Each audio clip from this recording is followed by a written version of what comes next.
Byla horká letní sobota. Dokonalé ticho náhle přerušilo pronikavé zvonění mobilního telefonu.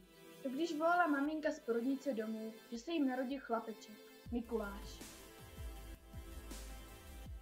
Jak Mikuláš rostl, jeho tatínek se s ním chlubil na Facebooku. Ke statusu vždy přidával fotky, zájmy a informace o každodenním životě.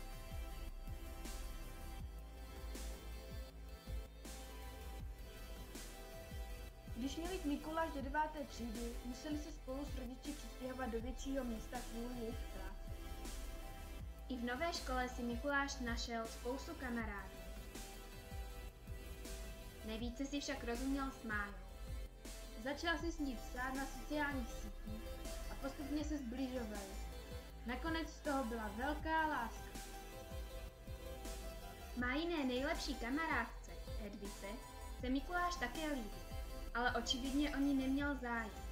Šla si proto postěžovat svému staršímu bratrovi Davidovi. Ten jí poradil, ať se pokusí vzít Máji facebookový účet. Hedvice se to nejdříve nelíbilo, ale neodolala pokušení, že se nebude Mikuláš s Májou bavit. Mája měla na svém účtu jen jednoduché heslo a Hedvice stačila chvilka jej uhládnout. Soukromí bylo ukradeno. Hedvika si začala s Mikulášem psát pod Májiným jménem.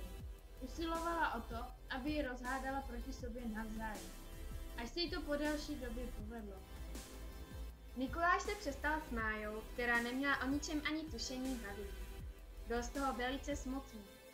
Toho využila Hedvika a s Mikulášem se začala více kamarádit. Máji si nevšímali, nechali ji odstrčenou.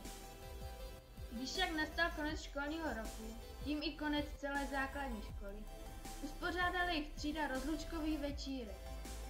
Zde se všichni sešli a slavili. A proto, že se chtěli rozejít v přátelství, usmířil se Mikuláš s Májou. Mája se však nikdy nedozvěděla, kdo jí účet vzal. Vzala si však z toho ponaučení, že jednoduché heslo zkrátka nestačí. Tak jako všichni ze třídy, se i Mikuláš rozhodl ve studiu pokračovat. Chtěl být řezbářem a vydal se na střední odbornou školu. Na nové škole se Mikuláš učil velmi dobře a jelikož měl spoustu volného času, rozhodl se navštěvovat rugby. Chodili tam kluci z celé školy, všech věkových kategorií. Hned při prvním nácviku si na něj zasedla parta starších kluků, vedená shodou náhod Hedvičiným bratrem Davidem. David si dobře pamatoval, že Mikuláš dal přednost Máji před Hedvikou. Rozhodl se proto, že mu to oplatí. Spolu s jeho partou začali Mikuláše urážet, nadávat mu, bít ho a zesměšnit. Postupem času se také postarali, aby neměl ve třídě žádné kamarády.